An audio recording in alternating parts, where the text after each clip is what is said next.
Welcome back once again to Continuum Meditations Discusses. In my previous video, A Dish of Star Trek Discovery, I opened up with music that I believed metaphorically described how I felt about the new series.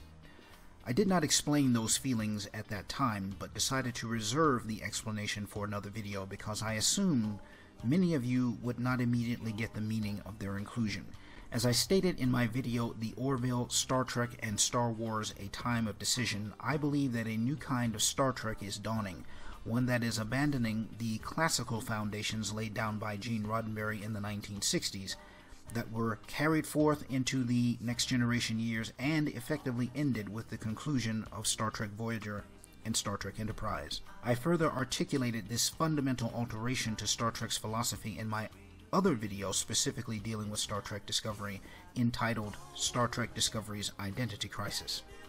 The summation of these videos is this. The creators of Star Trek Discovery have, on more than one occasion, shown us that they are not concerned with maintaining the ideological pillars upon which Star Trek is built. Star Trek Discovery has clearly announced that it is a new kind of Star Trek for a new kind of fan and a new generation, one that has not grown up steeped in the traditional foundations and ideologies of the original series, The Next Generation, Deep Space Nine, Voyager, or even Enterprise. It has brazenly told you that it intends to shamelessly disregard Trek history, rewriting it not to fit Star Trek Discovery into the established canon, but to fit established canon into Star Trek Discovery. It has flagrantly assaulted and cast aside Star Trek philosophy and idealism in favor of a nihilistic worldview that embraces rather than overcomes human corruption and unenlightened behavior. It has created characters prone to psychopathy, petty jealousies, backbiting, envy, suspicion, and selfishness, by no means in keeping with the Star Trek crews of yesterday as we have known them. And without question or fail, in every episode, it has radically transformed the visual and aesthetic continuity of the Star Trek timeline as we have come to recognize it.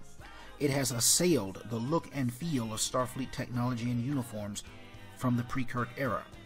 It has assaulted the physiological, cultural, and technological aesthetic of the Klingons. And let us not put too fine a point on the fact that Star Trek Discovery intends to continue this bald-faced assault for as long as it can possibly get away with it.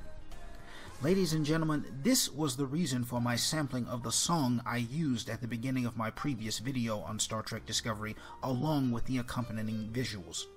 To demonstrate to you that a fundamental alteration of Star Trek as we have known it is underway, and that such said alteration is deliberate and duly considered by those behind it.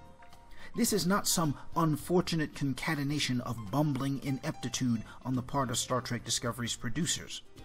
There is rationale and reason behind it, even if we cannot see what the end of that rationale and reason will be. As a longtime Star Trek fan, I have tried to be patient with Star Trek Discovery and to give it the benefit of the doubt. And I have tried to give it every chance to prove to me why I should accept its callous disregard for everything we have come to know as Star Trek. And in my criticisms of this program, I have undertaken great pains to be polite and civilized in my remarks. But quite frankly, enough is enough. This series has left a bad taste in my craw with nearly every episode that I have seen, and I have made the decision that I will no longer continue to ingest what I firmly regard as poison to my system. Therefore, I am going to vomit this show out of my mouth and cease ingesting it any further. And it is my recommendation that those of you who are so like-minded quit trying to convince yourselves that Star Trek Discovery is merely some aberration, some anomalous blip on the Star Trek historical radar, a nightmare from which you will soon awake. Quit trying to fool yourselves into accepting this program and let it go. Just let it go. And instead, fight for the return of the classical foundations and traditions of Star Trek as we have long embraced them. Until next time, Star Trek fans, live long and prosper.